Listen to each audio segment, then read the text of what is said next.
अच्छा, अब हम अपने वीक 7 के क्लास 3 को स्टार्ट करते हैं, जिसमें हम प्री फॉर्मेटेड टैग से स्टार्ट करेंगे, एचटीएमएल टैग से।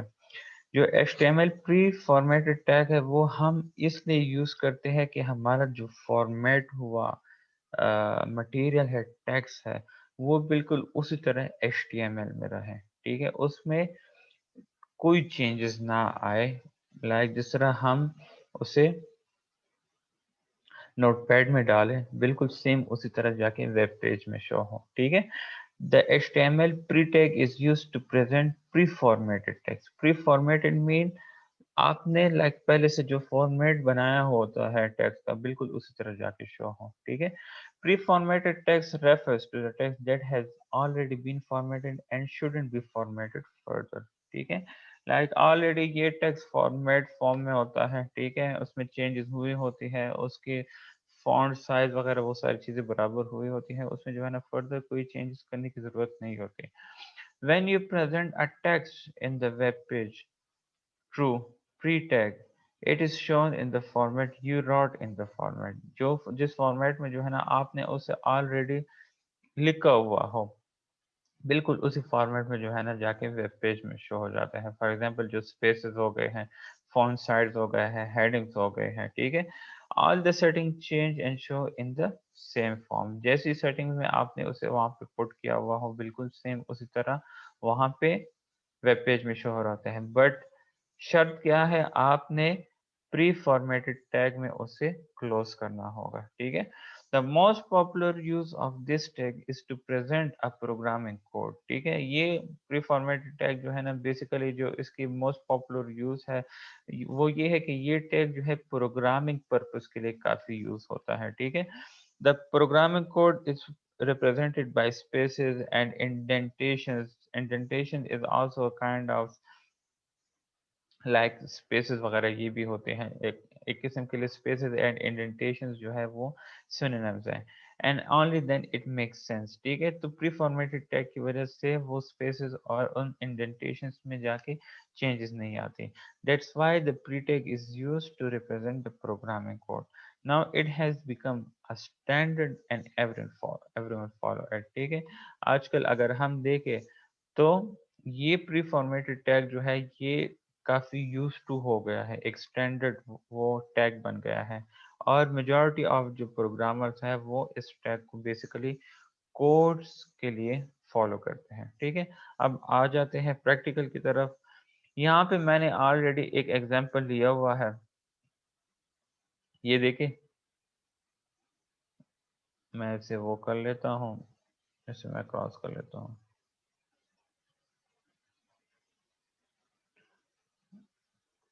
ठीक हो गया, ये एक स्टेटमेंट है।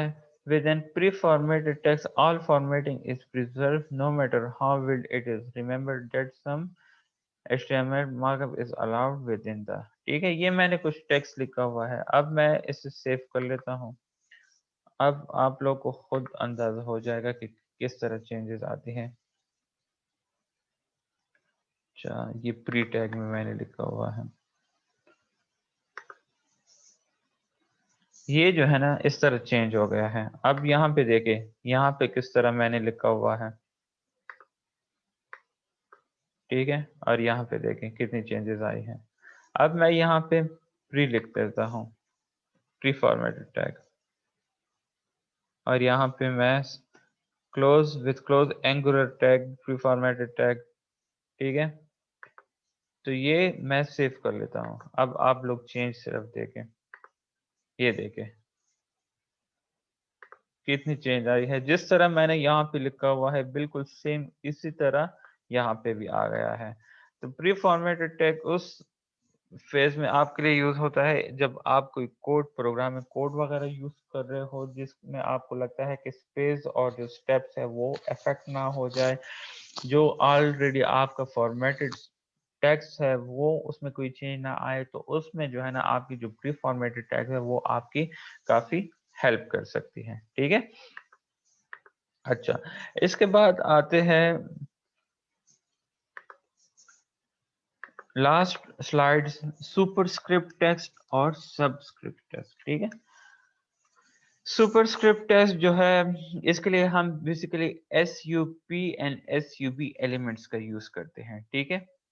अब हम कोई किसी चीज को या किसी वर्ड टेक्स्ट को सुपरस्क्रिप्ट में लिखना चाहते हैं तो हमें उसे इसमें लाइक वो करना होगा, इनके दरमियान लिखना होगा, ठीक है।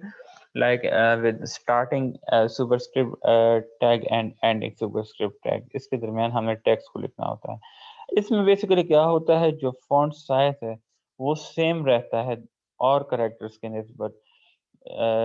लाइक जो करेक्टर इर्द गिर्द होते हैं उस वर्ड के बिल्कुल सेम उसी तरह फॉन्ट साइज सेम होती है, बट ये इसकी जो डिस्प्ले होती है वो क्या होते हैं, वो हाफ ऑफ द करेक्टर से अबव हो जाती है, ठीक है। लाइक देखे यहाँ पर मैंने क्या किया हुआ है, the following word uses a super script text, ठीक है। मैं इसका एग्जांपल ले लेता हूँ, ठीक है। ये मैंने कॉपी किया है और मैं यहाँ पे फर्स्ट ऑफ ऑल मैं न्यू की तरफ जाऊँगा। यहाँ पे मैं लैंग्वेज में HTML, यहाँ पे मैं स्ट्रक्चर को कॉपी कर लेता हूँ, ठीक हो गया। अब मैं इसको तो क्रॉस करे, ये तो हमने ऑलरेडी कर लिया है। अब मैं यहाँ पे आता हूँ, फिर दोबारा copy,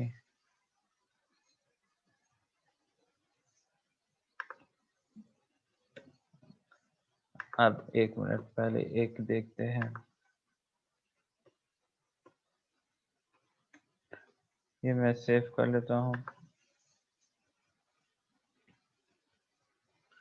superscript and subscript dot HTML, ये सेव कर लिया है मैंने, ठीक है। अब इसे मैं ओपन कर लेता हूँ।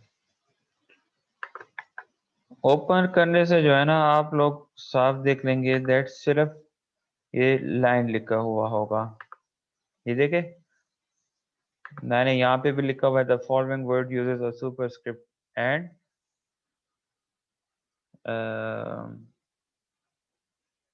सुपर है एंड सबस्क्रिप्ट, या सबस्क्रिप्ट अलग लाइन में कर लेंगे।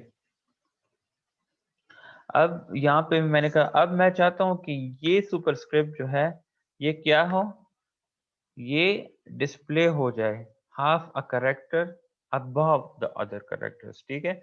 इसके जो करेक्टर है या ये टेक्स्ट है ये दूसरे करेक्टर्स के निस्बत हाफ 50% अबव नजर आए। तो कैसे, इसके स्टार्टिंग में हम टैग लगा लेंगे सुपरस्क्रिप्ट की, एंड एंड में जो है हम एंडिंग टैग लगा लेंगे, ठीक हो गया।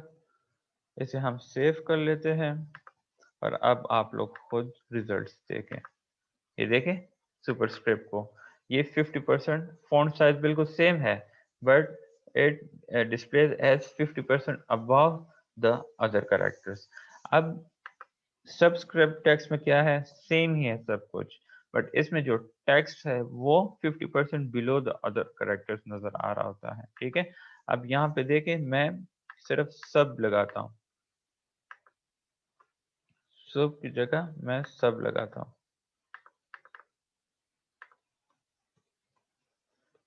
और इसे मैं सेव कर लेता हूँ। अब इसे देखें, ये देखें ये बिलो आ गया है।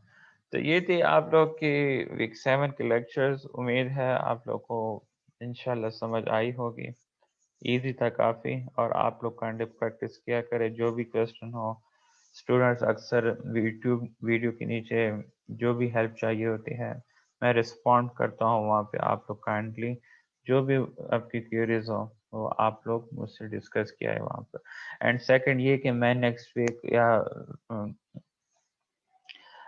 वीकेंड पे जो है ना आप लोग को जो है ना 20 मार्क्स का वो mid term paper in the form of assignment दूंगा। उसमें जो है ना कंसेप्चुअल क्वेश्चंस होंगे और वो जो है ना एक दूसरे से आप लोगों ने डिफरेंट बनाने होंगे, वरना मैं 10 या 8 से जो है किसी को ज्यादा मार्क्स नहीं दूंगा आउट ऑफ 20, ठीक है। बाकी सब कुछ आप लोगों पे है, ठीक है। असाइनमेंट किसी की भी जो है ना सेम नहीं होनी चाहिए, मिड टर्म असाइनमेंट, ठीक है। अच्छा बस, और जो भी क्वेश्चन हो आप लोग यूट्यूब पे काइंडली पूछा करें फिर, या व्हाट्सएप ग्रुप CR या GR के थ्रू,